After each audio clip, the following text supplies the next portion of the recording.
গরুর মাংসের আচার একবার বানিয়ে সারা বছর জুড়ে সংরক্ষণ করা যাবে। ঘরোয়া মশলায় সহজভাবে অথেন্টিক গরুর মাংসের কালাভুনা ও গরুর মাংসের কোরমা ৩টা রেসিপি থাকবে এক ভিডিওতে। যারা হোস্টেলে অথবা মেসে থাকেন অথবা যখন রান্না করতে ইচ্ছা করবে না, অল্প একটু গরুর মাংসের আচার আপনারা ভাত, রুটি, পরোটা, খিচুড়ি যে কোনো কিছুর সাথেই পরিবেশন করতে পারবেন। আর বাইরের দেশে আপনজনের জন্য বেশি করে বানিয়েও কিন্তু পাঠানো যাবে। তো প্রত্যেকটা রেসিপি আমি আজকে খুবই সহজভাবে তৈরি করব আর অনেক বেশি মজার হবে এগুলো। প্রথমেই তৈরি করব গরুর মাংসের আচারের একটা অনেক মজার রেসিপি। এজন্য আমি ১ কেজি পরিমাণ গরুর মাংসের এরকম সলিড পিস নিয়েছি। চাইলে চর্বি সহ মাংসও নেওয়া যাবে, তবে চর্বি সহ নিলে আমার কাছে মনে হয় আচারটা বেশি দিন ভালো থাকে না। তো মাংসের সলিড পিস নিয়েছি এবং মাংসের পিসগুলোকে এরকম একটু ছোট ছোট করে কেটেছি। এখন ১ কেজি মাংসের জন্য দিয়ে দিলাম ২ টুকরা দারচিনি, ২টা এলাচ ও ২টা তেজপাতা। এখানে ১ চা চামচের ৩ ভাগের ১ ভাগ দিলাম হলুদের গুঁড়া। তারপর রসুন বাটা দিয়ে দিলাম চা চামচ ভর্তি করে ১.৫ চা চামচ ও আদা বাটা দিয়ে দিলাম ৪ চামচ ভর্তি করে ১.৫ চা চামচ। মাংসের জন্য স্বাদ মতো লবণ দিলাম। তারপর প্রায় ২ চা চামচের মতো সরিষার তেল দিয়ে ভালোভাবে মেখে নিতে হবে। সবকিছু হাত দিয়ে ভালোভাবে মেখে নেওয়ার পর প্যানটাকে ঢেকে দিলাম। চুলার মিডিয়াম আঁচে এটা রান্না করব। প্রায় ৫ থেকে ৬ মিনিট পর ঢাকনা খুলে নিয়েছি। দেখুন মাংস থেকে কিন্তু অনেকটা পানি বের হয়েছে। মাংস থেকে যদি এরকম অনেকটা পানি বের হয় তাহলে কিন্তু আমি এখানে আর কোনো এক্সট্রা পানি অ্যাড করব না। যেহেতু মাংসের পিসগুলো একটু ছোট ছোট করে কেটেছি, তাই এই মাংস সিদ্ধ হতে খুব বেশি সময় লাগবে না। তো চুলার কম আঁচে ঢেকে ঢেকে বাড়তি কোনো পানি ছাড়াই মাংসগুলোকে সেদ্ধ করে নিব। মাংসগুলো কিন্তু পারফেক্টভাবে সেদ্ধ করে নিয়েছি। মাংসের পিসগুলো পারফেক্টভাবে সেদ্ধ হয়ে গেছে আর এর ঝোলটাও কিন্তু একদমই শুকিয়ে গেছে। এখানে কিন্তু কোনো ঝোল থাকা যাবে না। মাংসের গায়ে যদি পানি থাকে তাহলে কিন্তু এটা নেড়ে নেড়ে শুকিয়ে নিতে হবে। আবার দেখুন মাংসগুলো অনেক বেশি সেদ্ধ করে একদম ভর্তা ভর্তা করে ফেলা যাবে না, আবার খুব কম সেদ্ধ করাও যাবে না। ঠিক এরকম পারফেক্টভাবে সেদ্ধ হতে হবে। এখন মাংসের মাঝে যে আস্ত গরম মশলাগুলো দিয়েছিলাম সেগুলো উঠিয়ে নিব। এখন এই গরুর মাংসের আচারের জন্য একটা স্পেশাল মশলা তৈরি করব। ১ কেজি মাংসের জন্য আমি অনুমান করে চায়ের চামচ দিয়ে ৩ চা চামচ দিয়ে দিলাম আস্ত ধনিয়া, ৩ চা চামচ দিলাম কালো সরিষা, ২ চা চামচ দিয়ে দিলাম আস্ত জিরা ও হাফ চা চামচ দিয়েছি কালো জিরা, হাফ চা চামচের থেকেও একটু কম দিয়েছি মেথি, ১০ থেকে ১২টা কালো গোলমরিচ ও ২টা লবঙ্গ দিয়ে দিলাম। ১ কেজি মাংসের জন্য এতটুকু মশলাই দিতে হবে, এর থেকে বেশি কিন্তু দিবেন না। এই মশলাগুলো কিছুক্ষণ একটু টেলে নিব। তো মশলাগুলো একটু টেলে নেওয়ার পর আমি এখানে প্রায় ১০ থেকে ১২টার মতো শুকনো মরিচ দিয়ে দিলাম। তো শুকনো মরিচ দিয়ে এটা আরও কিছুক্ষণ একটু টেলে নিব। এখানে শুকনো মরিচের কালার কিন্তু নষ্ট করা যাবে না।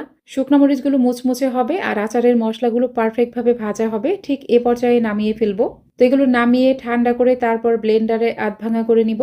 এখন আচার বানানোর জন্য নিয়ে নিলাম ১ কাপ অথবা ২৫০ ml পরিমাণ সরিষার তেল। তেল গরম হয়ে যাওয়ার পর যেই মাংসের পিসগুলো সেদ্ধ করে রেখেছিলাম সেগুলো দিয়ে দিলাম। এখন চুলার একটু বেশি আছে মাংসগুলোকে একটু ভেজে নিব। চুলার আঁচ একটু বাড়িয়ে মাংসগুলোকে উল্টে পাল্টে ভাজবেন। যখন দেখবেন এই মাংসের পিসগুলোর উপরে একটা সোনালী কালার চলে এসেছে, ঠিক তখনই এগুলো উঠিয়ে নিতে হবে। এ পর্যায়ে মাংসগুলো ভেজে অনেক বেশি শক্ত করে ফেলবেন না। এরকম একটু সোনালী কালার চলে আসলেই তেলটা যতটুকু সম্ভব ছড়িয়ে ছড়িয়ে মাংসের পিসগুলো উঠিয়ে নিতে হবে। তো মাংসের পিসগুলো উঠিয়ে নেওয়ার পর বাকি তেলের মাঝে আমি দিয়ে দিলাম হাফ চা চামচ পরিমাণ আস্ত জিরা ও হাফ চা চামচ পরিমাণ কালো সরিষা। এই মশলাগুলো চুলার কম আছে হালকা করে একটু ভেজে নিব। এরপর আমি এখানে বেশ কিছু পরিমাণ রসুনের কোয়া দিয়ে দিলাম। আমি বড় সাইজের ৪টা রসুন এরকম কোয়া করে নিয়েছি। তো রসুনের পরিমাণ বেশি দিবেন, তাহলে আচার খেতে বেশি ভালো লাগবে। রসুনের কোষগুলো যেহেতু একটু বড় সাইজের, তাই একটু বেশি সময় নিয়েই ভাজতে হবে।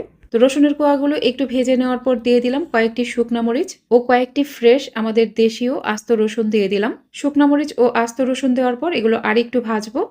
এরপর আমি এখানে দিয়ে দিব ভিনেগার অথবা সাদা সিরকা প্রায় ২ থেকে ২.৫ টেবিল চামচের মতো। তো ভিনেগার দিলে কিন্তু আচারটা অনেক দিন পর্যন্ত ভালো থাকবে। অবশ্যই ভিনেগার অথবা সাদা সিরকাটা দেওয়ার চেষ্টা করবেন। ভিনেগার দিয়ে আরেকটু নেড়েচেড়ে নেওয়ার পর আচারের যে মশলাটা রেডি করেছিলাম সেখান থেকে একটু দিয়ে দিলাম। তো অনুমান করে প্রায় ১.৫ চা চামচের মতো মশলা এখানে দিয়ে দিলাম। এখন চুলার আঁচ কিন্তু খুব বেশি থাকবে না, চুলার আঁচ একটু কম থাকবে, মানে মিডিয়াম করে রাখতে পারেন আপনি। তো চুলার মিডিয়াম আঁচে এটা আরেকটু নাড়বো। মশলা দেওয়ার পর আরেকটু নেড়েচেড়ে তারপর আমি এখানে যে মাংসগুলো ভেজে উঠিয়ে রেখেছিলাম সেগুলো দিয়ে দিলাম। এখানে যে অবশিষ্ট তেল থাকবে সেটুকু মুছে মুছে দিয়ে দিবেন। মাংসের পিসগুলো দেওয়ার পর এ পর্যায়ে এটা খুব ভালোভাবে কিছুক্ষণ ভেজে নিবেন। এভাবে কিছুক্ষণ নাড়তে নাড়তে তারপর আমি এখানে আচারের যে অবশিষ্ট মশলা ছিল সেটুকু দিব। সম্পূর্ণটাই দিব না, অবশিষ্ট কিছুটা রাখলাম। পরবর্তীতে টেস্ট করে আমার কাছে যদি মনে হয় আরও মশলা লাগবে তখন দিব। তারপর দিয়ে দিলাম প্রায় ২.৫ চামচের মতো মরিচের গুঁড়া। তো আমি কিন্তু এখনো এখানে কোনো মরিচের গুঁড়া অ্যাড করিনি। ঠিক এই পর্যায়ে এখানে মরিচের গুঁড়াটা অ্যাড করবেন। আর ঝালের পরিমাণটা অবশ্যই নিজের টেস্ট অনুযায়ী দিবেন। তবে গরুর মাংসের এই আচারটা কিন্তু একটু ঝাল, ঝাল খেতেই ভালো লাগবে। আরেকটা গুরুত্বপূর্ণ বিষয় হলো এখানে একটু টকটকে লাল রঙের মরিচের গুঁড়া দেওয়ার চেষ্টা করবেন। তাহলে আচারের কালারটা অনেক সুন্দর হবে। আর চুলার আঁচ কিন্তু অবশ্যই এই পর্যায়ে একটু কমই রাখবেন। তারপর এটা অনবরত নাড়তে থাকবেন। নাড়তে, নাড়তে যখন এই পর্যায়ে চলে আসবে তখন লবণ চেক করে নিবেন। প্রথমে কিন্তু আমি শুধু মাংসের পরিমাপ অনুযায়ী লবণ দিয়েছিলাম। এই পর্যায়ে এসে লবণটা চেক করবেন। কারণ দেখা যায় যে আচারটা নাড়তে, নাড়তে অনেকটা কমে যায়। প্রথমেই লবণ দিয়ে দিলে পরবর্তীতে দেখা যাবে লবণটা বেশি হয়ে যেতে পারে। তো এখন লবণ চেক করে পরিমাণ মতো লবণ দিয়ে দিলাম। এখানে কিন্তু লবণটা অবশ্যই পারফেক্ট হতে হবে। লবণ বেশিও হওয়া যাবে না, আবার খুব কমও হওয়া যাবে না। তো আচারের মসলা আর শুকনো মরিচের গুঁড়া দেওয়ার পর আচারটাকে আর অনেকক্ষণ সময় ধরে রান্না করবেন না। আচারে খুব সুন্দর একটা কালার চলে আসলে আর মাংসের পিসগুলো হালকা একটু শক্ত, শক্ত হলেই নামিয়ে ফেলবেন। তো আমি চুলা বন্ধ করে দিয়েছি। আচার পুরোপুরি ঠান্ডা হয়ে যাওয়ার পর যেকোনো পরিষ্কার কাচের বয়ামে ভরে এটা সংরক্ষণ করতে হবে। এই গরুর মাংসের আচার নরমাল তাপমাত্রায় প্রায় ২ মাসের মতো ভালো থাকবে। চেষ্টা করবেন মাঝে, মাঝে একটু রোদে দিতে। আর নরমাল ফ্রিজে এটা প্রায় ৬ মাসের মতো ভালো থাকবে। ফ্রিজে থাকলেও কিন্তু এটা একদমই জমে যাবে না। আচারটা কিছুক্ষণ বের করে রেখে তারপর গরম ভাত, খিচুড়ি, রুটি, পরোটা যেকোনো কিছুর সাথেই পরিবেশন করতে পারবেন। আচারটা আপনারা অর্ডার করতে চাইলে আমি এই ভিডিওর ডেসক্রিপশন বক্সে অথবা প্রথম কমেন্টে আমার হোয়াটসঅ্যাপ নাম্বারটা দিয়ে রাখবো, অথবা আমার ইনবক্সেও কিন্তু আপনারা যোগাযোগ করতে পারবেন। আপনি যদি আমার চ্যানেলের নতুন দর্শক হয়ে থাকেন তাহলে অবশ্যই আমার ইউটিউব চ্যানেলটিকে সাবস্ক্রাইব করে রাখবেন। আর যারা ফেসবুক থেকে দেখছেন তারা অবশ্যই আমার পেজটিকে ফলো করে রাখবেন। এখন চলুন একেবারে সহজ রেসিপিতে অথেন্টিক গরুর মাংসের কালাভুনা তৈরি করি। এর জন্য মেজারমেন্ট কাপের ১ কাপ অথবা ২৫০ ml নিয়ে নিলাম রান্নার রেগুলার তেল। তেল গরম হয়ে গেলে একই কাপের ২ কাপ পরিমাণ দিয়ে দিলাম পেঁয়াজ কুচি। আজকে আমি ১.৫ কেজি মাংসের কালাভুনা তৈরি করব। এই মাংসের পরিমাপ অনুযায়ী আমাদের এখানে এই একই কাপের ১ কাপ পরিমাণ পেঁয়াজের বেরেস্তা লাগবে। তাই ২ কাপ পরিমাণ পেঁয়াজ কুচিকে আমি বেরেস্তা করে নিচ্ছি। পেঁয়াজটা যখন এরকম অনেকটা সোনালি কালার হয়ে যাবে ঠিক সে পর্যায়ে চুলা বন্ধ করে দিব। চুলা বন্ধ করে দেওয়ার পর আরেকটু নাড়ব। যখন এরকম একটা কালার চলে আসবে তখন উঠিয়ে নিব। যতটা সম্ভব তেল ঝরিয়ে এই পেঁয়াজের বেরেস্তাগুলোকে উঠিয়ে নেবেন। তো সম্পূর্ণ পেঁয়াজের বেরেস্তা উঠিয়ে নেওয়ার পর এই গরম তেলটাকে ঠান্ডা করে নিতে হবে। তেল কিছুটা ঠান্ডা হয়ে যাওয়ার পর এখানে আমি ১.৫ কেজি পরিমাণ গরুর মাংস দিয়ে দিব। ১.৫ কেজি গরুর মাংস কেটে বেছে ভালোভাবে ধুয়ে পানি ঝরিয়ে নিয়েছিলাম। আমি কিন্তু এখানে হাড় চর্বি সহ মাংস নিয়েছি। আর মাংসের পিসগুলোকে আমি অনেক বেশি বড়ও করিনি, আবার খুব বেশি ছোটও করিনি। এখানে অবশ্যই হাড় চর্বি সহ মাংস নেবেন, তাহলে কালাভুনার টেস্ট খুবই ভালো হবে। এখন ১.৫ কেজি মাংসের জন্য আমি সমস্ত মশলাই আপনাদের দেখিয়ে দিব। প্রথমেই নিয়েছি আস্ত গরম মশলা। এখানে ৫ থেকে ৬টি নিয়েছি সবুজ এলাচ, ৪ টুকরা নিয়েছি দারচিনি, তারপর নিয়েছি ২টা বড় কালো এলাচ, হাফ চা চামচ পরিমাণ কালো গোলমরিচ ও ৩টা লবঙ্গ নিয়েছি। তারপর নিয়েছি ৩টা তেজপাতা, তারপর একটা জয়ত্রীর ৩ ভাগের ১ ভাগ অংশ নিয়েছি। জয়ত্রীটাকে যতটুকু সম্ভব হাত দিয়ে ভেঙে এভাবে ছোট, ছোট করে নিতে হবে। তারপর নিয়েছি একটা জয়ফলের ৩ ভাগের ১ ভাগ অংশ। এই জয়ফলটাকেও কিন্তু ছোট, ছোট করে ভেঙে নিতে হবে। দেখুন জয়ফলটাকে আমি এরকম ছোট, ছোট করে ভেঙে নিয়েছি। এখন এই সমস্ত আস্ত গরম মসলাগুলোকেই আমি মাংসের মাঝে দিয়ে দিব। তারপর যে পেঁয়াজটা বেরেস্তা করলাম সেটা কিন্তু সম্পূর্ণ মিলিয়ে এই ১ কাপই হয়েছে। এই ১ কাপের পুরোটা পেঁয়াজ বেরেস্তা এখানে দিতে হবে। একই কাপের ১ কাপ পরিমাণ পেঁয়াজ কুচি দিয়ে দিলাম। দিয়ে দিলাম কয়েকটি আস্ত কাঁচামরিচ। আমি এরকম একটা নরমাল চায়ের চামচের সাহায্যে সমস্ত মশলাই মেপে নিব। প্রথমে চায়ের চামচের ১.৫ চা চামচ দিয়ে দিলাম রসুন বাটা।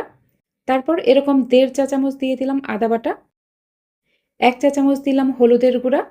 ২ চা চামচ দিয়ে দিব মরিচের গুঁড়া। ১.৫ চা চামচ দিয়ে দিলাম ধনিয়ার গুঁড়া। এরকম ভর্তি করে ১ চা চামচ দিলাম জিরার গুঁড়া। হাফ চা চামচ দিলাম গরম মশলার গুঁড়া।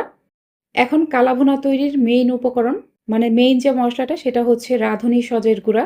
তো রাঁধুনি সজের গুঁড়া দিয়ে দিলাম এরকম ভর্তি করে ১ চা চামচ। অনেকেই রাঁধুনি সসটা চিনেন না, আপনাদের সুবিধার্থে আমি মশলাটাকে দেখিয়ে দিচ্ছি। রাঁধুনি সস হচ্ছে এরকম একটা গোটা মশলা, যেটা যে কোনো মুদি দোকান অথবা বাজারে কিনতে পাওয়া যাবে। এটা বাজার থেকে কিনে এনে ধুয়ে রোদে শুকিয়ে নিয়েছি। তারপর মশলাটাকে শুকনো খোলায় ভেজে ব্লেন্ডারে গুঁড়া করে নিয়েছি। কালাভুনার অথেন্টিক টেস্ট পেতে চাইলে এই রাঁধুনির গুঁড়া কিন্তু আপনাকে দিতেই হবে। এখন দিয়ে দিলাম পরিমাণ মতো লবণ। প্রথমেই লবণের পরিমাণটা একটু কম দিবেন, কারণ কালাভুনা রান্না শেষ হতে হতে দেখা যাবে শেষের দিকে এটা পরিমাণে অনেকটাই কমে যাবে। তাই প্রথম দিকে লবণ কম দিয়ে পরবর্তীতে লবণ টেস্ট করে আবারও অ্যাড করে দিবেন। মাংসের সাথে সমস্ত মশলাই হাত দিয়ে ভালোভাবে মেখে নিতে হবে। অবশ্যই হাত দিয়ে এটা মেখে নেওয়ার চেষ্টা করবেন। হাত দিয়ে মেখে নেওয়ার ফলে কিন্তু মাংসের ভিতরে সমস্ত মশলা খুব ভালোভাবে প্রবেশ করবে। সবকিছু ভালোভাবে মেখে নেওয়ার পর প্যানটাকে ঢেকে দিলাম। এখন এই মাংসটাকে রেস্টে রাখবো প্রায় আধা ঘন্টার মতো। আধা ঘন্টা পর কিন্তু আমি চুলা জ্বালিয়ে দিয়েছি। চুলার মিডিয়াম আঁচে এটা প্রায় 8 থেকে 10 মিনিটের মতো রান্না করব। 10 মিনিট পর ঢাকনা খুলে নিলাম। এ পর্যায়ে দেখুন মাংস থেকে অনেকটা পানি বের হয়েছে। মাংস থেকে যদি যথেষ্ট পানি বের হয় তাহলে কিন্তু আমি আর এখানে কোনো বাড়তি পানি অ্যাড করব না। যদি দেখি মাংস থেকে আরও অনেকটা পানি বের হয় তাহলে এই মাংস থেকে উঠে আসা পানি দিয়েই আমি এটা আস্তে আস্তে কুক করে নিব। তো সব কিছু নেড়েচেড়ে মিশিয়ে নেওয়ার পর প্যানটাকে আবারও ঢেকে দিলাম। আবারও প্রায় 10 মিনিট পর ঢাকনা খুলে নিয়েছি। এ পর্যায়ে দেখুন মাংস থেকে কিন্তু আরও অনেকটা পানি বের হয়েছে। অর্থাৎ আমার এই মাংস রান্নায় আর বাড়তি কোনো পানি অ্যাড করতে হবে না। এই মাংস থেকে উঠে আসা পানি দিয়েই সম্পূর্ণ রান্না আমি শেষ করতে পারবো। মাংস থেকে যদি যথেষ্ট পানি বের না হয় তাহলে এখানে অল্প করে গরম পানি অ্যাড করবেন। অবশ্যই অল্প পরিমাণ করে গরম পানি অ্যাড করতে হবে, একবারে বেশি পানি কিন্তু দেওয়া যাবে না। এভাবে কিছুক্ষণ পর পর এটা নেড়ে দিতে হবে। খেয়াল রাখবেন এই মাংসটা যেন নিচে পোড়া লেগে না যায়। কালাভুনার মাংস কিন্তু অবশ্যই চুলার কম আঁচে আস্তে আস্তে ঢেকে ঢেকে রান্না করতে হবে। দীর্ঘ সময় ধরে আস্তে আস্তে জাল হওয়ার ফলে এই মাংসের কালার কিন্তু এমনিতেই অনেকটা চেঞ্জ হয়ে যাবে। আমি এই মাংসটাকে সব মিলিয়ে প্রায় 1 ঘন্টার মতো রান্না করব। তো মাংসটা পুরোপুরি সেদ্ধ হয়ে যাওয়ার পর ফিরে আসছি। ফিরে আসছি প্রায় 1 ঘন্টা পর। এ পর্যায়ে দেখুন মাংসটা কিন্তু পারফেক্টভাবে সেদ্ধ হয়ে গেছে। আমি এখানে কোনো এক্সট্রা পানি ব্যবহার করিনি। আমি আবারও বলছি, আপনাদের মাংস থেকে যদি যথেষ্ট পানি বের না হয় তাহলে এখানে গরম পানি ব্যবহার করবেন হাফ কাপ করে। প্রথমে হাফ কাপ ব্যবহার করবেন, পরবর্তীতে যদি দেখেন পানি শুকিয়ে গেছে তখন আরেকটু অ্যাড করে দিবেন। একবারে বেশি কিন্তু গরম পানি দেওয়া যাবে না। কালাভুনার রান্নাটা হচ্ছে চুলার কম আঁচে ঢেকে ঢেকে আস্তে আস্তে রান্না করতে হবে। দীর্ঘ সময় আস্তে আস্তে রান্না হওয়ার ফলে এর কালার কিন্তু এমনিতেই অনেকটা চেঞ্জ হয়ে যায়। মাংস সেদ্ধ হয়ে যখন ঝোল একদমই শুকিয়ে গেছে তখন দিয়ে দিলাম অল্প একটু গরম মশলার গুঁড়া, হাফ চা চামচ দিয়ে দিলাম ভাজা জিরার গুঁড়া ও হাফ চা চামচ দিয়ে দিলাম রাঁধুনি সজের গুঁড়া। এই গুঁড়া মশলাগুলো দিয়ে আর নাড়াচাড়া করব না, চুলার কম আঁচে প্যানটাকে ঢেকে রাখবো। মাংসটা রান্না হতে থাক, পাশের চুলায় আমরা চলুন একটা ফোড়ন তৈরি করি। প্যানে নিয়ে নিলাম হাফ কাপ পরিমাণ সরিষার তেল। কালাভুনার অথেন্টিক টেস্ট পেতে চাইলে এই পর্যায়ে আপনাকে অবশ্যই সরিষার তেলটাই ব্যবহার করতে হবে। এখানে 1 থেকে 1.5 ইঞ্চি পরিমাণ আদা কুচি করে নিয়েছি ও কিছু শুকনো মরিচ নিয়েছি। তারপর আমি এখানে নিয়ে নিলাম প্রায় 1.25 কাপ পরিমাণ কিউব করে কেটে নেওয়া পেঁয়াজ। পেঁয়াজগুলোকে কিউব করে কেটে তারপর এই কোষগুলোকে এইভাবে ছাড়িয়ে নিয়েছি। দেখুন আমি দেখিয়ে দিচ্ছি পেঁয়াজটাকে কিভাবে কেটেছিলাম। তো এভাবে কেটে কোষগুলো ছাড়িয়ে নিলেই কিন্তু এরকম শেপে চলে আসবে। তেলের মাঝে মশলাগুলোকে দিয়ে এটা নাড়তে থাকবো। চুলার খুব বেশি আঁচে নাড়বেন না, তাহলে কিন্তু এখানে খুব দ্রুত কালার চলে আসবে। এই মশলাগুলোকে আমি একদম সোনালি কালার করে ফেলবো না। তো এগুলো ব্রাউন কালার হওয়ার ঠিক আগ মুহূর্ত পর্যন্ত ভেজে নিব। কিছুক্ষণ ভেজে নেওয়ার পর পেঁয়াজের মাঝে হালকা হালকা একটা ব্রাউন কালার চলে আসবে। ঠিক এ পর্যায়ে এটা নামিয়ে ফেলতে হবে। তো ফোড়নটা এরকম কিছুটা ভাজা হয়ে গেলেই আমি এটা পাশের চুলায় মাংসের মাঝে দিয়ে দিব। এ পর্যায়ে কোনো প্রকার নাড়াচাড়া করা ছাড়াই প্যানটাকে চুলার কম আঁচে ঢেকে রাখবো প্রায় 3 থেকে 4 মিনিটের মতো। 4 মিনিট পর ঢাকনা খুলে নিয়েছি। এ পর্যায়ে এখান থেকে যে কি সুন্দর একটা সুঘ্রাণ বের হচ্ছিল আমি আপনাদেরকে বলে বোঝাতে পারবো না। আমার প্রত্যেকটা পরিমাপ ফলো করে এই কালাভুনা একবার হলেও ট্রাই করে দেখবেন। আমি গ্যারান্টি দিয়ে বলতে পারি আপনার কাছে মনে হবে এটাই হচ্ছে বেস্ট কালাভুনা।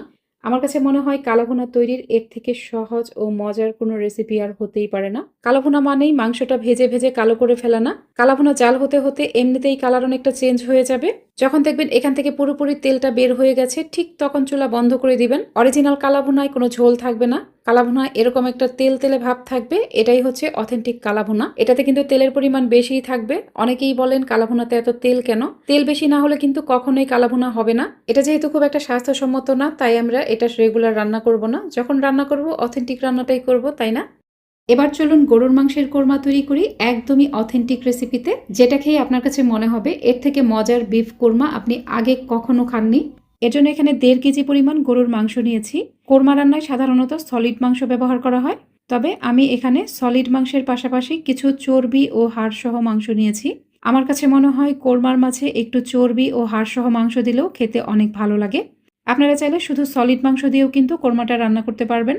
এখন 1.5 কেজি মাংসের জন্য এরকম একটা নর্মাল চায়ের চামচের সাহায্যে ভর্তি করে 2 চা চামচ ও আধা চা চামচ দিয়ে দিলাম রসুন বাটা, ভর্তি করে করে 2 চা চামচ দিলাম আদা বাটা, 2 চা চামচ দিলাম ধনিয়ার গুঁড়া, ভর্তি করে 1 চা চামচ দিলাম জিরার গুঁড়া। এরপর এখানে টক দই দিয়ে দিলাম প্রায় 3 থেকে 4 টেবিল চামচের মতো। স্বাদ মতো লবণ দিলাম। এখানে টক দই কিন্তু খুব বেশি পরিমাণ দিবেন না। আমি কোরমার মাঝে টক দই একটু কম পরিমাণেই ব্যবহার করি।